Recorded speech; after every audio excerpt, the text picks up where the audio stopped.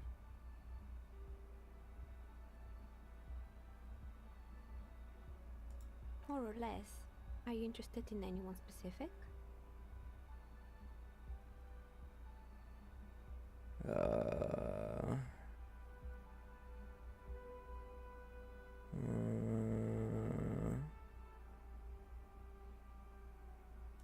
Fortress Accident, the radio game studio. She liked them. They were an interesting bunch. We talked about role-playing systems every now and then. Once, I even saw two of them get into fisticuffs over Wiro. They certainly took their work very seriously, even if they seemed to be chronically liberal with their schedules. What do you mean by liberal? The usual. They ran out of money and couldn't get the project done on time. Well, I did hear them talking at times. They seemed to believe they were historical individuals on some grand quest. Oh. She sounds almost mocking when she says that. Gigantic ego That's trip. what I thought.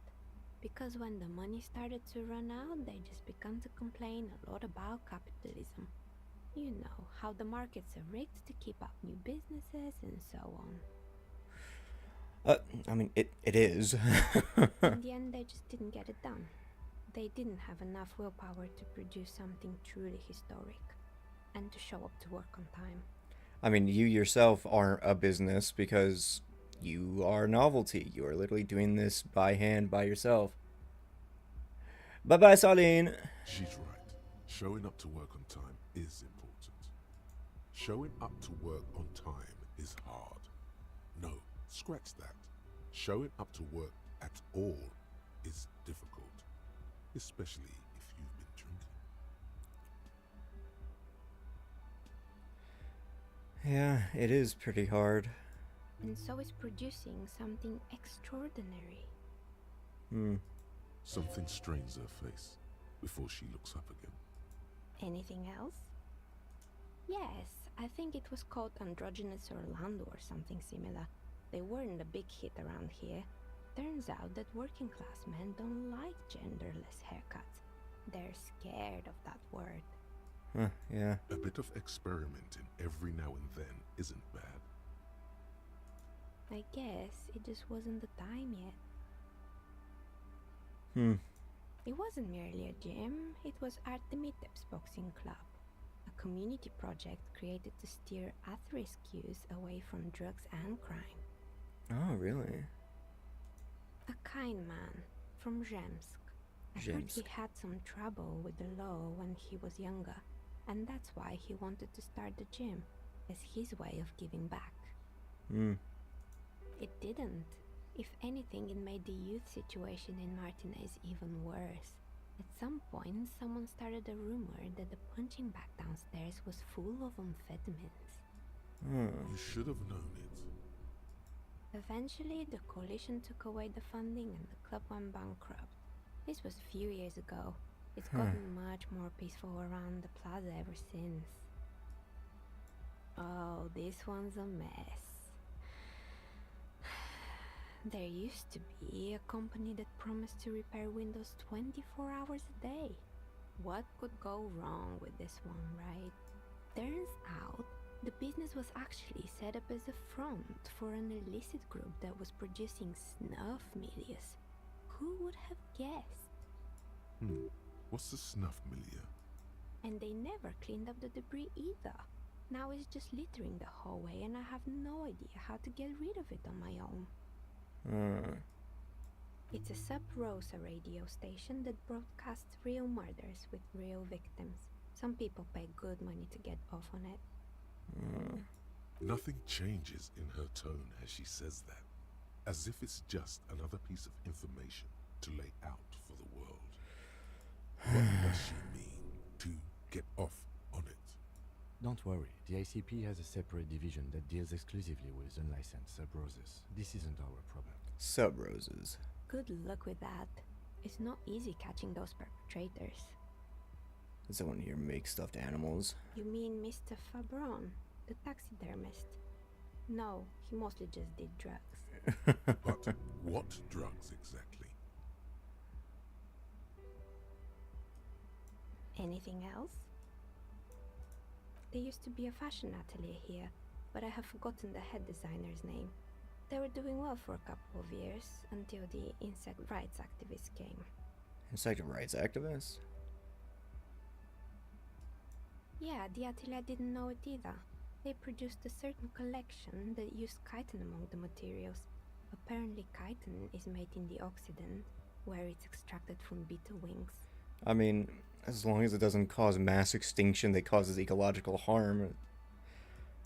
And you know how all kinds of political movements are big in the Occident. The activists shut down the biggest chitin supplier, which of course caused the price to skyrocket. And what material good did that do? All the most fashionable tastemakers refused to be seen in chitin from then on. The atelier went bankrupt before they could finish the collection. Really? Anyway. Poor guy. Suddenly, you get a feeling that insects are important to the case somehow. It's hard to say why. They were made by a company called Slipstream. After they pivoted from making rotor blades to skis, their chief executive took off on a vacation with all their money. Honestly, I think it's quite funny. I think he's still sending out holiday transmissions from Tulula or Tumotiri or Hashtkor or wherever he is.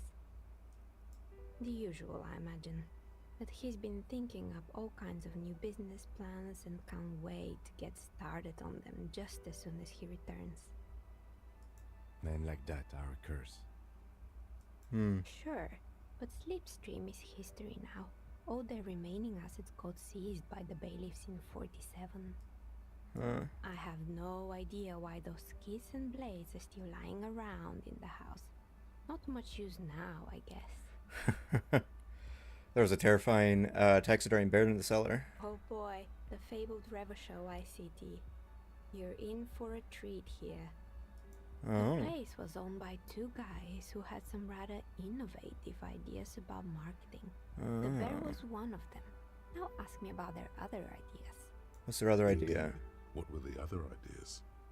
There was really just one, and it involved picking out the prettiest girls in the neighborhood and paying them 20 cents per hour to man the booth. Man the booth? And by man the booth, I mean slump behind the counter with a face that could maim you if you ever dared to disturb their bored magazine browsing.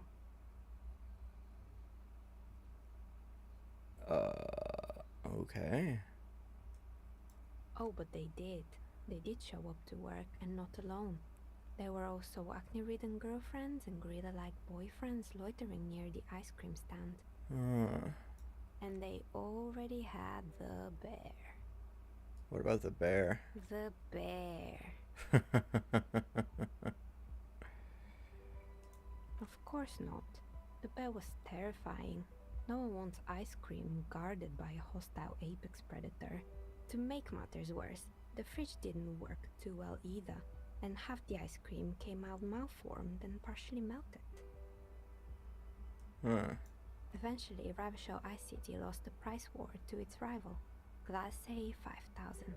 Glacé 5000 sold caramel sundaes for only 5 cents a piece, out of regular fridges.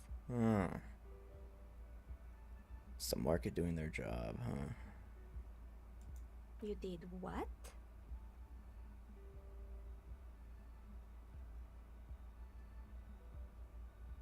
I unplugged this fridge. Of course they left it plugged in. Even in death, the bear is costing them money. The taxidermist who made it said it was his vision beast. He said he met his vision beast while high on desiccants. He called it Megatherian. Megatherian. Sounds cool. Megatherian, a mega wild beast. A mega wild It's beast. an imaginary beast that guides you through life. Oh, I have a bunch of those in my head right now. By telling you to do more drugs, mostly. Huh. A wise and noble beast, guiding you toward the land where the streets are paved with drugs. The horrific necktie tightens around your neck, strangely excited. But it doesn't feel particularly fun. Not now, you beast. Nothing. Do you ever feel like your vision beast is trying to blackmail you the fun out of it? No, officer. I don't have a vision beast. Oh. Normal people don't have vision beasts. Oh. Only drug-addled madmen like the taxidermist do. That was a hypothetical Right. question. Anyway, now you know the story of the fallen ice cream empire. Anything else? Another failed business, perhaps? I've been here for a long time. Good. I hope it clarified things a bit. What else? How did I become one? It was a business decision. I was a regular jeweler at first, but that's an unfocused field with too much competition. Some of my friends were role players. They asked me to make some polyhedral dyes out of cobalt. Cobalt? That was my first order. I grew it from Damn. there.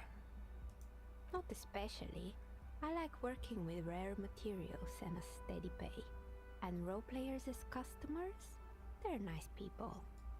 Some of those nice people have big bucks to spend on novelty items. Yeah, makes sense. She's thankful for the security they provide her.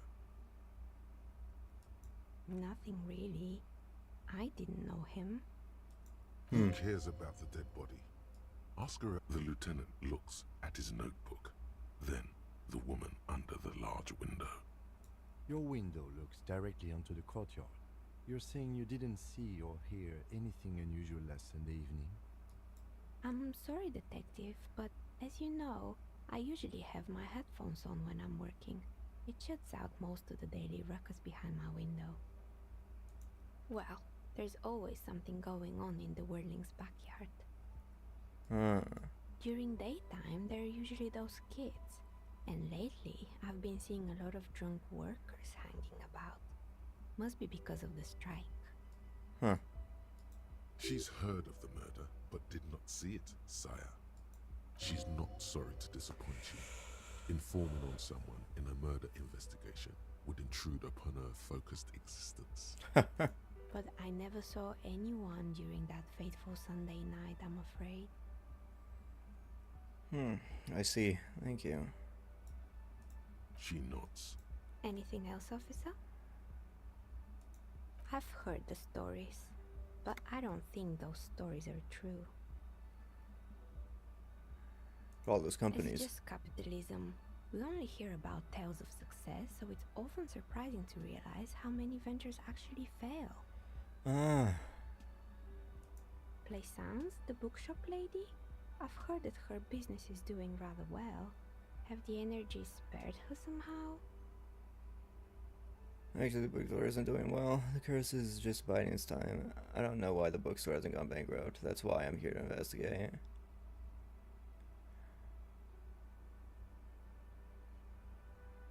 Hardly any customers, and she has to exploit her own daughter. Oh, right. But it's not just the bookstore that's still up and running. What about the whirling in racks? Some people say it's part of the building complex. You could say so. Both houses were built at the same time and under the east of the Commerce Central project. Huh.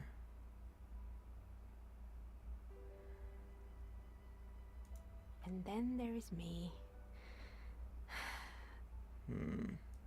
I've been here for 14 years, selling novelty dice to role-playing enthusiasts. Not exactly a million-real business idea, yet somehow I've survived despite the talk of malicious energies. Strange, isn't it? It's almost like malicious energies that isn't. It's just because she's so talented that she's been able to woo the curse.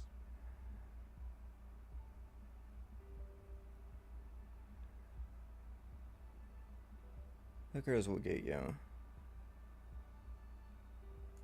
I was just about to ask, what do you think? Do you think the curse is real? No. Time has come to face the source. Fear not, for the forces of the universe are supporting you in this psychic quest. Exactly. Truth is always so disappointingly mundane and boring. It's just people doing people I'm glad we things. got this sorted out. Anything else I can help you with today? That's all she has to say on the subject. She's been thorough and truthful, as far as we could see. You feel nothing. If anything, it's uncomfortably warm in here. Start taking off your clothes. You need to connect. She has begun to idly clean one of her carving tools with a dirty kerchief. The tool's sharp edge shining in the light of her desk lamp. I mean, the only reason why she's still in business is just because, well, she's living here without paying rent, probably. It's a chimney. She's hidden in here because she thinks it's, Placence thinks it's a ghost, and so she doesn't have to spend money on rent, and any money that she does make is because it's from a very niche group of people, and she's not like a business that needs to, probably not reporting taxes or anything like that.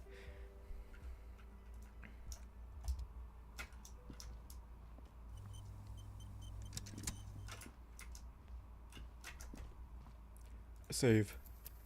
Save.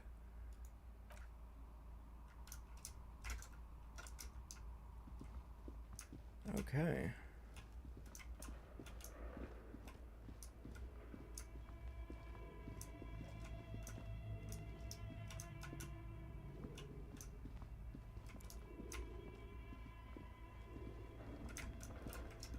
Okay.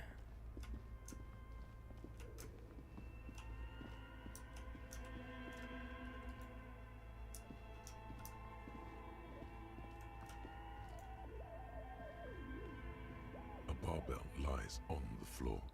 The color has worn off its weight plates. It's 60 kilograms. Your triceps hum at the sight of these weights. Show the world what kind of beast it's dealing with. Lift them. There are no collars on the barbell. This is a safety hazard. That's okay. Why does it feel so familiar?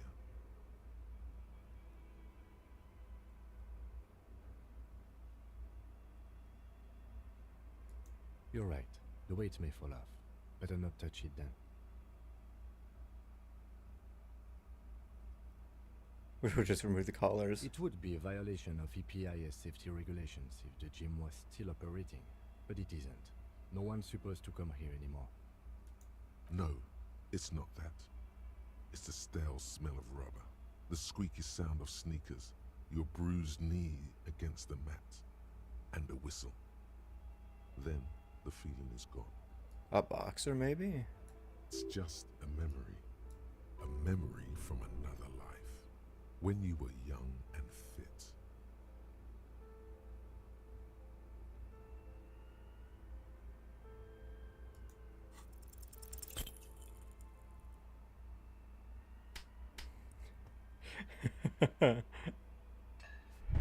Oh. Damn. You manage to hoist it off the ground, but the barbell feels wobbly and dangerous. Your hands slick with sweat. Turns out, see? See? This place is cursed.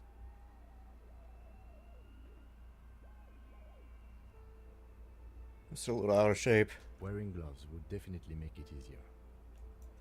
Yeah, gloves. The gloves is what's going to make it easy for you to hoist the thing and not just keep a good grip.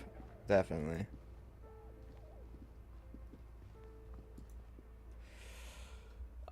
I actually really don't like lifting gloves. I think lifting gloves are stupid.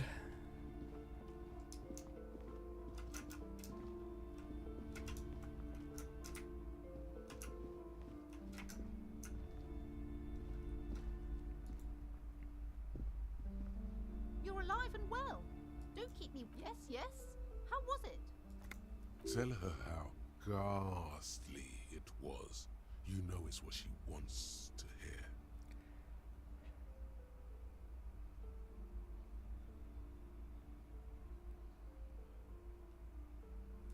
I knew it. Oh, such horrors that have been. But what else did you find? Did anything survive? No, of course not. Have you located the entity? Okay, but please, only a few questions. You wouldn't. Yes, the Simonees are very crafty, and their wards are extremely powerful.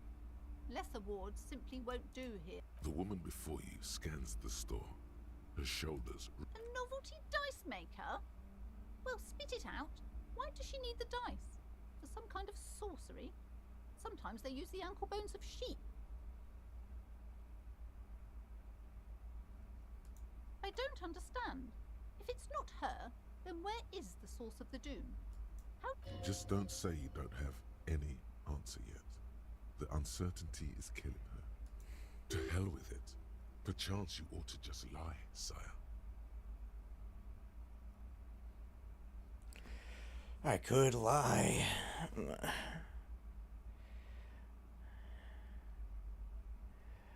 Have the answer. It's.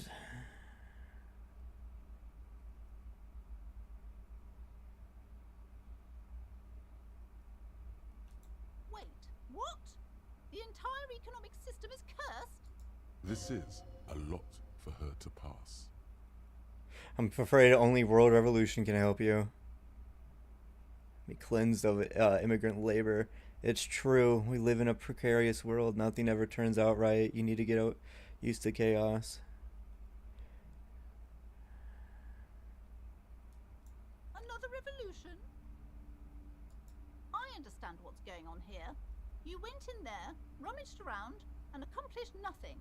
And now you're telling me these intellectual things to cover up for it. It's okay. You don't have to. I was wrong to trust another person. I will manage this psychic calamity as I always have. Alone. On my own. Don't feel so self-righteous now. As she has to. Every day.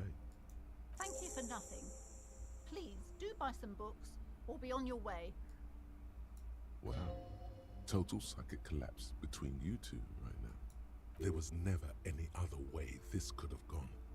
She's just too far gone into her own mind. I am sorry we had to disappoint you, ma'am. Can we Farewell, book peddler. Fucking bitch. Hey. Psst. Ooh, me. Yes, you. Word on the street is you're ready to start building communism again. Oh yeah, baby, let's do it. Yeah, I'm ready. I'm ready to do it alone with no vanguard and no popular movement and no political front and no violent revolution and only market reforms and only by having it spontaneously erupting by doing nothing and only critiquing people online. Again? Yes, you're ready to start building communism again. You've built it before. They've built it before.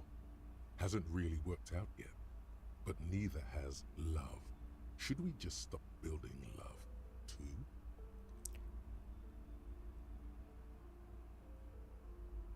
I have a love winner. I'm a love winner. Can't argue with that. I mean, well, that's the thing is that communism has succeeded, but not in the way that people have expected it to, not in a utopian aspect, right? It has worked. The Soviet Union had a higher educational rate, higher house ownership, higher fucking caloric intake than the United States in the same era that they existed within. They had a higher satisfaction rating and want and higher rates of travel and scientific advancement and all this other stuff than them, right? Even if it was a centralized economy and the issues that did exist around the bureaucratization after Stalin's death and everything was going on up until 1984 and the beginning of the reform era, and where bureaucratic rot began to take over, and Gorbachev and Khrushchev and all this other fucking shit happened that began to literally tear apart what they already had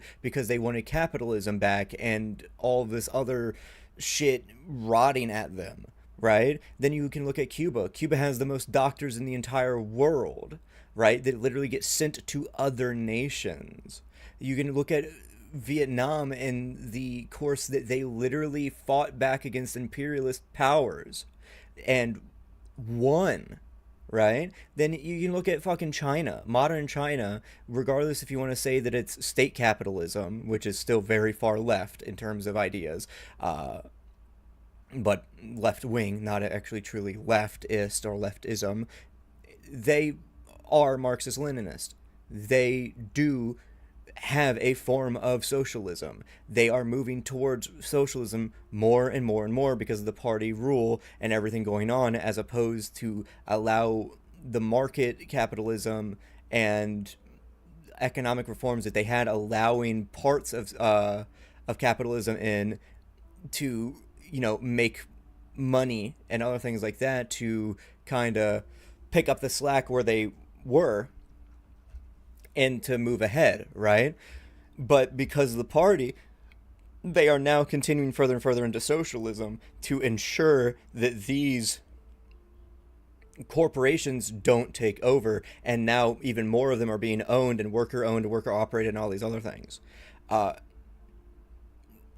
yes, again, these are isolated places. And yes, you can only do so much within a nation until you have a truly popular front in a world that is really ready for mass cultural change and shift in the hegemony and all this other stuff, right?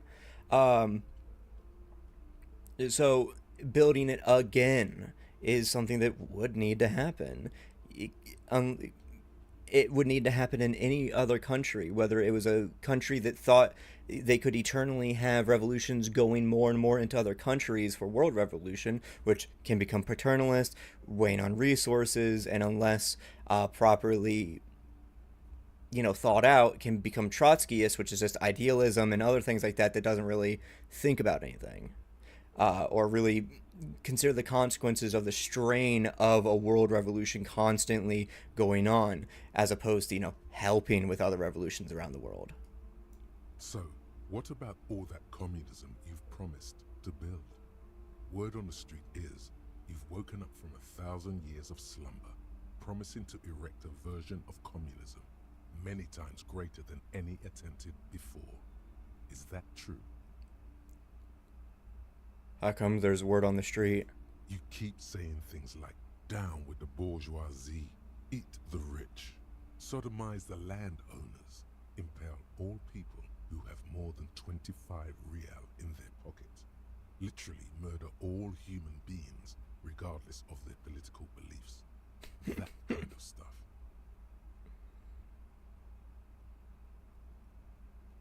I've said some mildly left-wing things. Guys, I've said some mildly left-wing things in my life. Don't worry. Also, I like how it's like, word on the street is about communism, and it's like half of it is actual communism. The other stuff is just, like, rhetorical shit, right? Just out there. It's like, oh yeah, let's literally murder people regardless of their political beliefs, which is like, that also means other communists. And then it's like, sodomize landowners. Yes, absolutely. Let's shove shit up their ass, of course, because that's going to make material good happen in times of peace or other things like that. and more than 25 real in their pocket because it's the money that's the problem, and the conception of like just commerce and interconnection and goods and services and other things like that, and having a form of like monetary transaction that's the real power.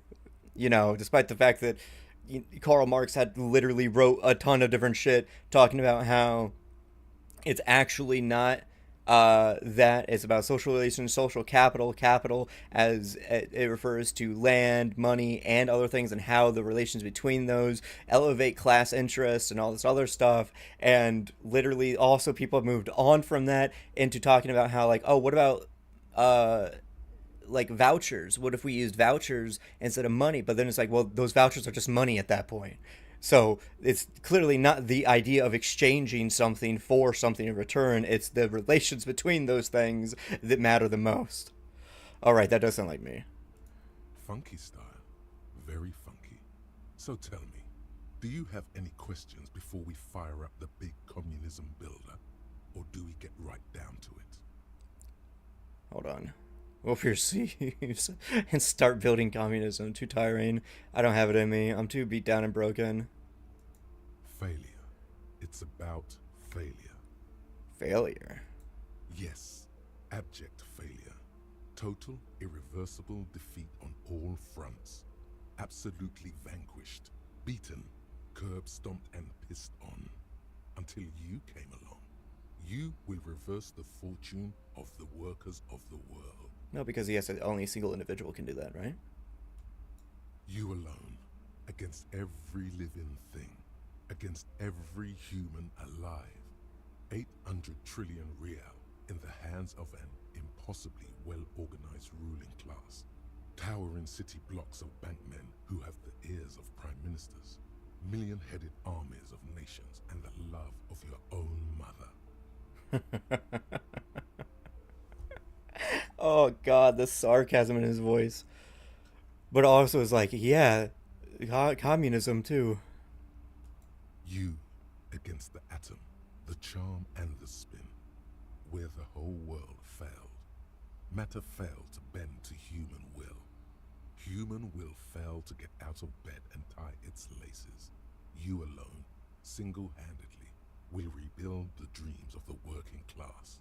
You are the last communist. Oh, the last communist. Now get to work, comrade. Yes. I'm the last communist. Because that's what defines communism, is by being a singular, lone individual. Never and ever, all the projects and experiments of communism and socialism where there have been literally huge amounts of party, regardless of what people think. Oh yeah. Get the firing squads and the animal wagons ready.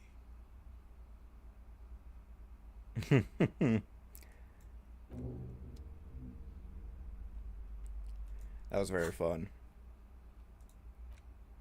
Mazovian socioeconomics. Problem, solution, problem. People think communism was a crazy idea that had its comeuppance 40 years ago.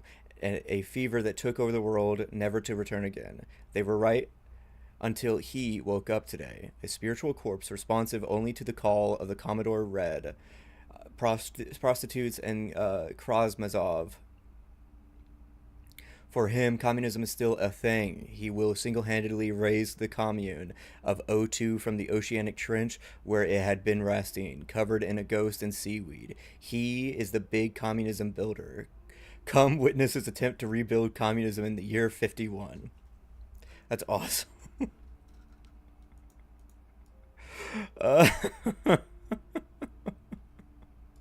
Internalize. Yes, let's internalize it. It doesn't feel like it's making fun of communism, but it is making fun of certain types of communists, right? And that's the big thing, right? It's making fun of capitalism very bluntly, but everything it says about communism is tongue-in-cheek.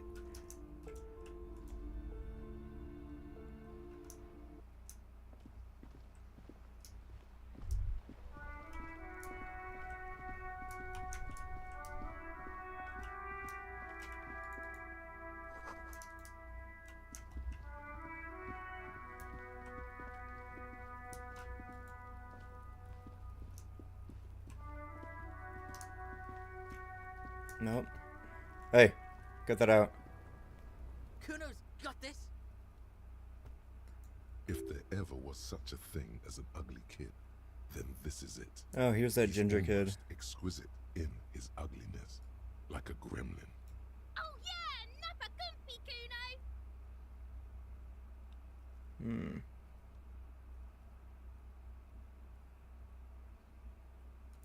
Can't talk, pig. Shit's coming up strong. Throwing rocks. Shit coming up strong. That sounds good. Joyous. You should hang out with this kid and see what that juicy shit is all about. I mean drugs. The kid's on drugs. Yeah, Kuno! Ride the lightning, Kuno! Kuno's riding it, see? He wipes away from his brow and sends another rock flying. Rake, Kuno! You should throw the rake at him, Kuno! The fuck does Kuno know what a rake is? Kuno's not a gardener. This poor fucking kid.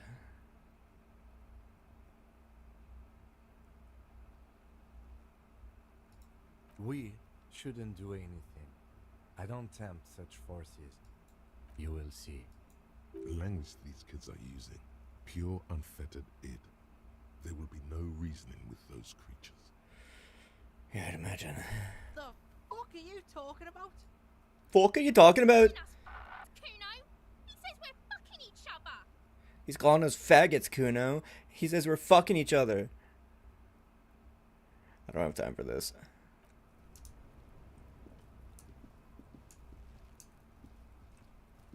What do you want? Who are you? Kuno, the pig's getting pretty close to me. Come to snuff my shit out, I think. Take another step closer. Looks like it's time for me to go, Kuno. Pig's come to take me in. There. I'm going away for a long, long time, Kuno. Going away for life. What's going on there? Fuck are you trying to pull, pig?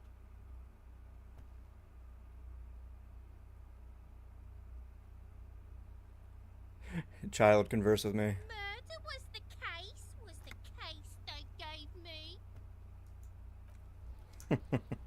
Okay. Ah, yes, because this is quite the socialist utopia, right? Where the union is controlled because there's children on the streets huffing drugs and injecting themselves with everything. That's definitely, clearly the utopia people are talking about.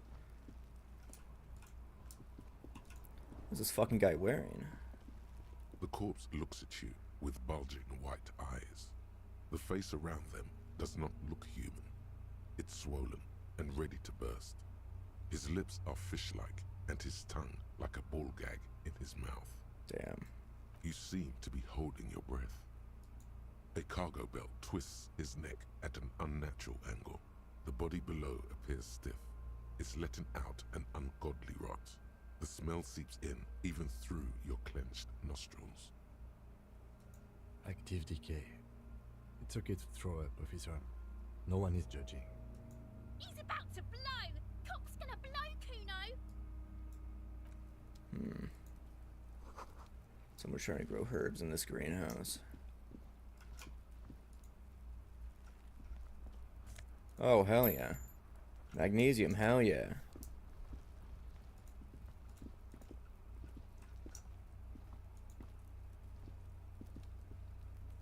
The winch mechanism has been oxidizing for some years. Okay.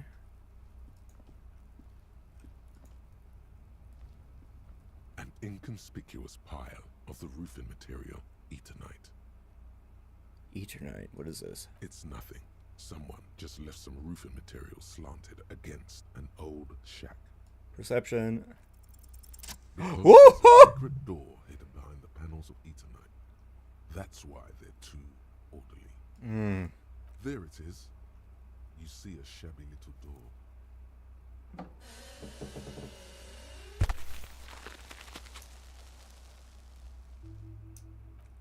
Continue. What is this then? A tool shed? Let's investigate.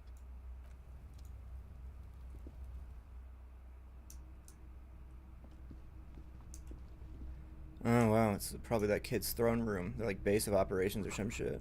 Empty to magnesium, magnesium supplement.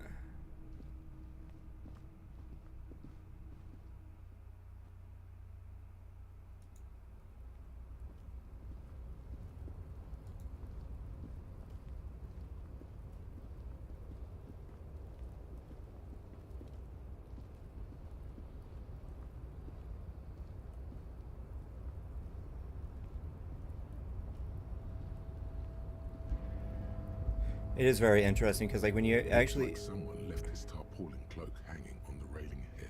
look, Yes, it's probably yours.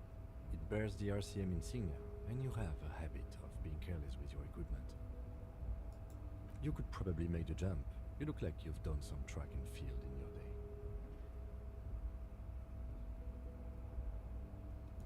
The cloak? I do think it's yours, yes. As to whether you should go for it? Well, it doesn't seem too dangerous. 2-meter stops. Whenever you're ready to do it, I'll be right behind you. The cloak looks like a bag of goodies floating in the wind. Who knows what its pockets may hide? What are we doing? We're awfully close to breaking into the industrial harbor. They're bound to have information for us. I thought that was our intention. Or it could be that we are just exploring. He's thinking you've forgotten where you are. The wind is aggressive up here. The lieutenant looks at the enormous crane towering in the distance over the container. holy shit. The look in his eyes is a mix of the engineer-like interest and the wonder of a 6-year-old seeing a horse for the first time. Yes, that's one way of putting it. It's certainly an impressive achievement of engineering. Yeah. But I digress. We were focusing on your cloak here. Hold on. Not now. Save. Save. Save. Okay. Yes? A tarpaulin Go for it. cloak is still caught on the railing. No one has claimed it for their own.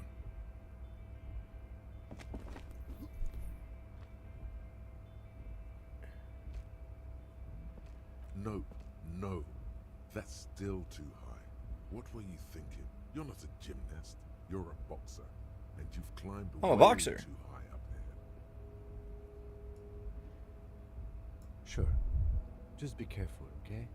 Looks like you almost strained a muscle there.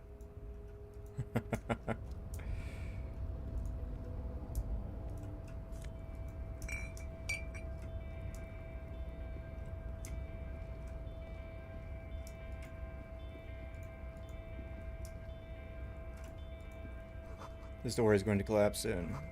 Restoration pillars.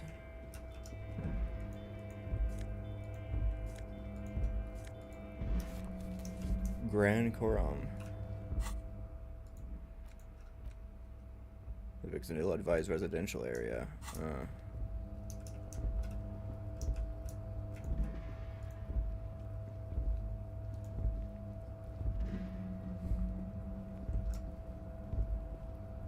I don't know why I can't just like take a stick and get it from here. Cured pig's head. It looks mummified. Oh, what's over here? That's a fucking thief from their piggy bank. Silver plate with traces of bone yellow powder. Get the fuck out. Be still, my beating heart. It's amphetamine. Sweet amphetamine. The lieutenant isn't studying the powder in the mirror. He's studying you. There's a good, vague way to ask where he stands on drug use. Professionally, I mean.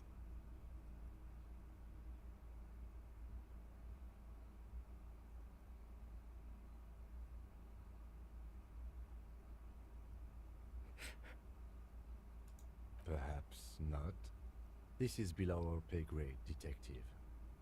However, but that there was an interesting find. An alternative path into the harbor that the kid uses. Well done.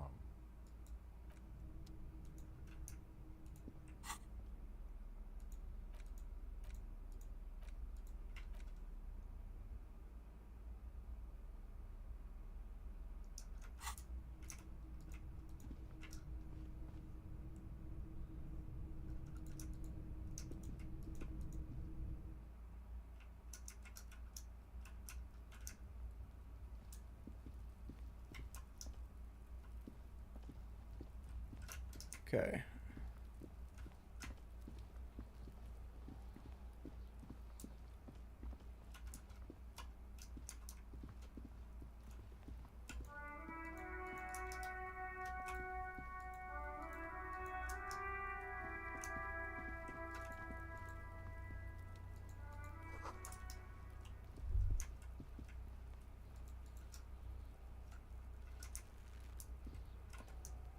Is it to a treehouse? No, it's not.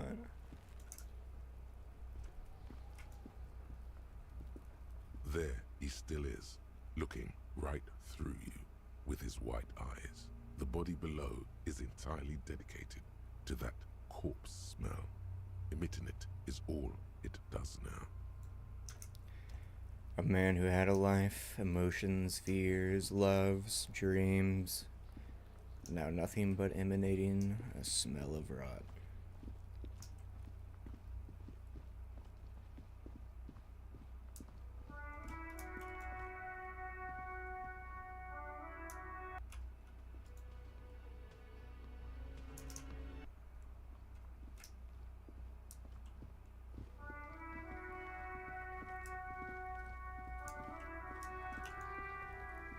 Can't you see I'm throwing rocks? Fuck no! Kuno doesn't buy that shit. Fucking entrapment shit.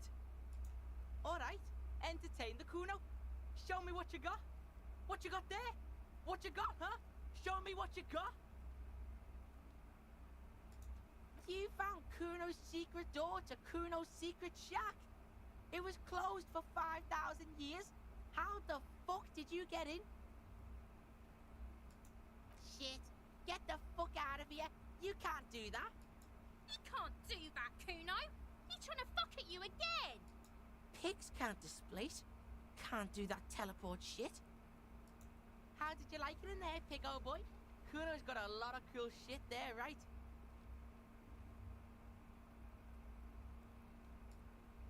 It's a vitamin, pig.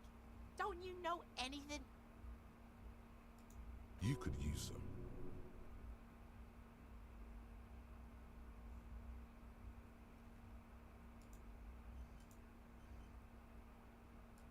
Yeah, it's the Mac. You fucking need that shit to stay on top of your game. Kuno goes through like a tube a day, rips mag like a motherfucker, and you could use a bottle. Oh, don't teach him, Kuno. He's gonna use it against you, Kuno. You're not getting this, pig. It completely takes away the hangover. It's like you didn't do anything. Like you stayed home playing with your choo-choo. Dude, magnesium is not, like, in real life, people do talk about magnesium like this, but it is not that mystical.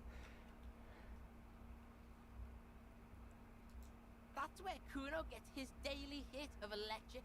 Kuno Shazam. Kuno rides the fucking lightning in there, pig.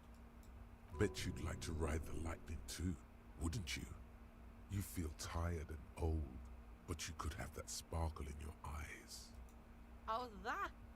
Kuno decapitates pigs. That's just a Kuno demo tape.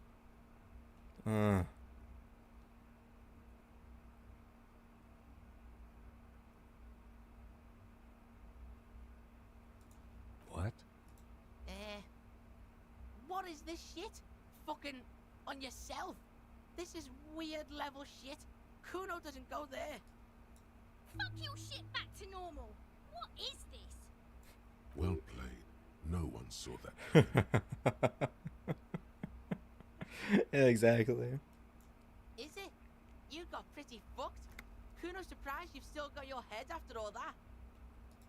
Don't sweat it, drunk pig. Kuno will keep your nasty secrets. Kuno's not snitching. Of course you fucking can. How do you think Kuno made all the docky boys his gimps? Just gotta fly, pig. Kuno knows. Kuno and C saw you shit yourself. It's okay, pig. Not everyone can face the fear Kuno style. That's all there is to it then. Don't be a pansy. Just jump. Good call, Pigmeister. Don't come and talk to Kuno about his kingdom. Shitload, pig. What's your question? Don't tell the pig shit, Kuno. If I were to want to waste my time, which I do not, I would ask them who he is, how he got there, and the usual. The usual being, have you seen anything out of the ordinary? Or have you seen anything suspicious? Just a couple of pigs sniffing around in the dirt. That seems pretty fucking suspicious to Kuno. Yeah, you tell the faggoty, Kuno. Looks like you're a fagari now, whatever that means. The suspicious question doesn't really work in antagonistic situations. Probably climbed.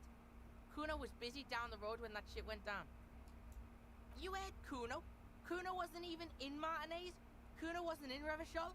Kuno wasn't regional. I don't know. Some fucking Mesk or I don't know. Some other place. Night City.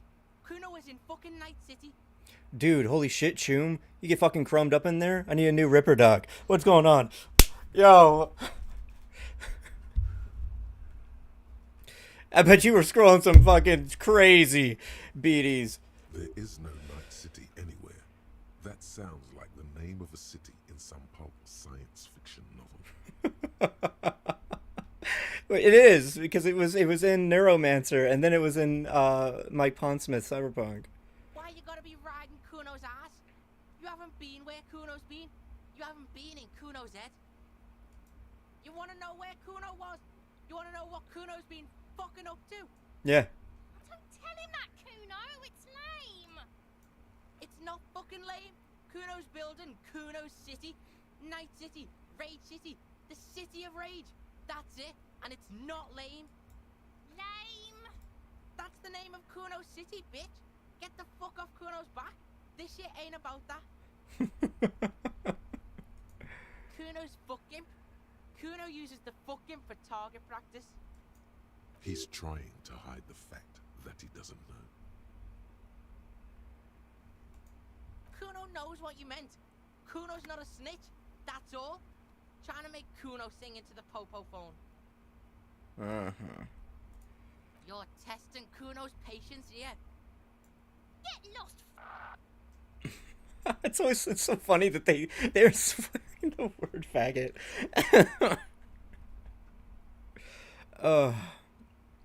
I don't know if I'm allowed to say that on YouTube or not. I don't know. I am allowed to say it as a very gay man, but I want to discuss the body with you again, Kuno.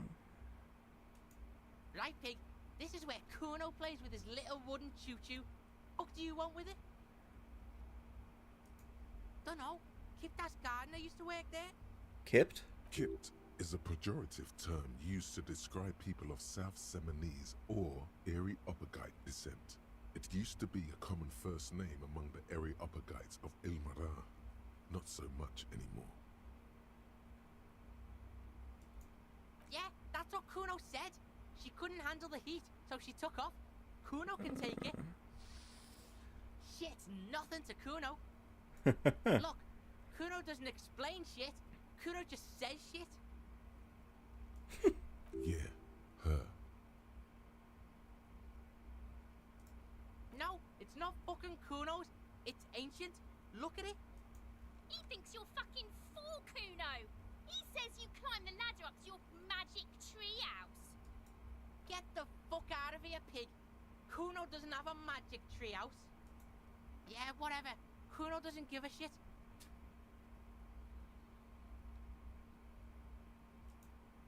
Kuno's Kuno, pig.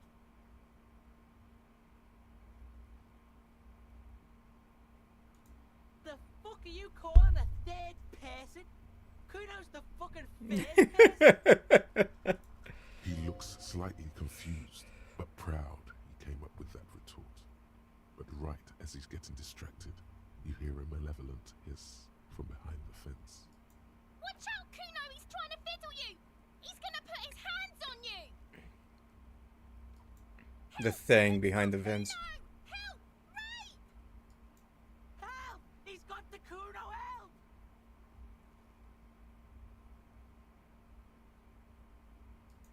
Help! He's digging his dick out! Escalate, Kuno! His dick is out! You're afraid! Pigs in air, Kuno! Somebody, please!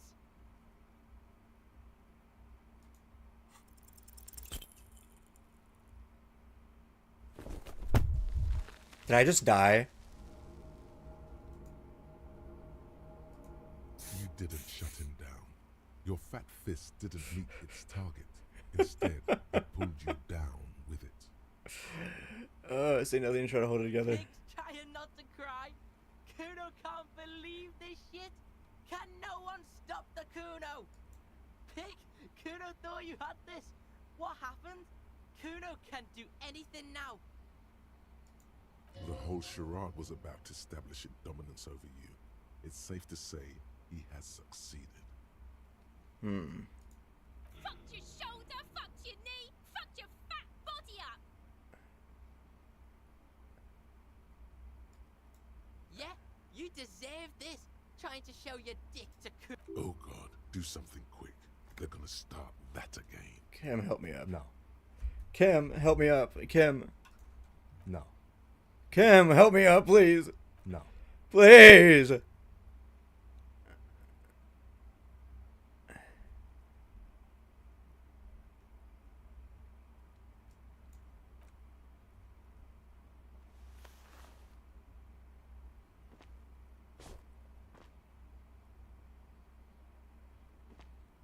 Kuno beat the shit out of the popo.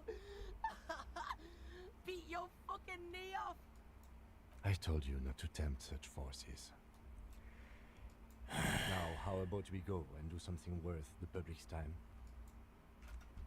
I should also probably give her these. Hold on. Oh, no.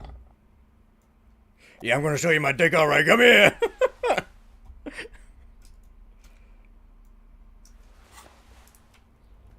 Great. Alright. Anything else?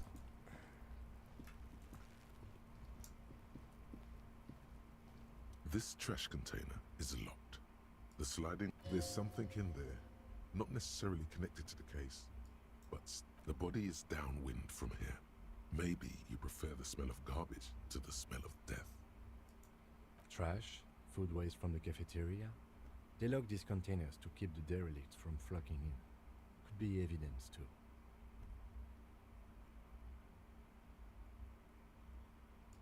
What do you mean, feel?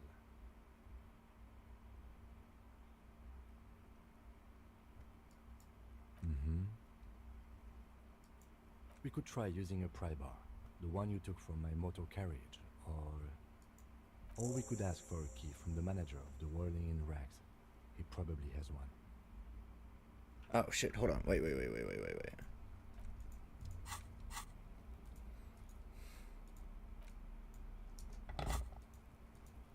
This trash container is locked. Dude, the seriously? sliding lid has a padlock that says Whirling in Rags. Dude, it's not that easy to... it's not that hard to fucking break a master lock key, like...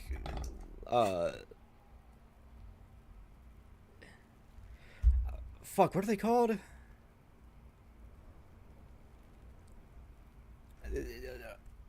The lock, I know they're called master locks, but padlock, that's what it's called, padlock. It's not that easy to break a padlock. You just need another padlock. Like the fucking lockpicking lawyer just... Alright, I think we're going to end playing this for here.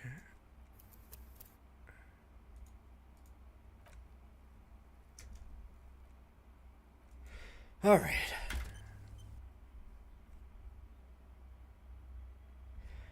Alright. Thank you all so much for watching. Oh, I hope you all enjoyed. I didn't even realize it was 9 o'clock. I was hoping to end this stream at 8 o'clock, but then I just kept playing and playing and playing and playing. If anyone's still watching, thank you so much for sticking around. If you enjoyed, leave a like. You know what to do. I already have everything. I'm sure you've all heard me already talk about everything. So, yes, thank you. And I will see you guys on Monday, when I will probably be streaming again, but we'll also have a new video up. Thank you, and bye-bye, bye, bye, bye, bye, bye, bye.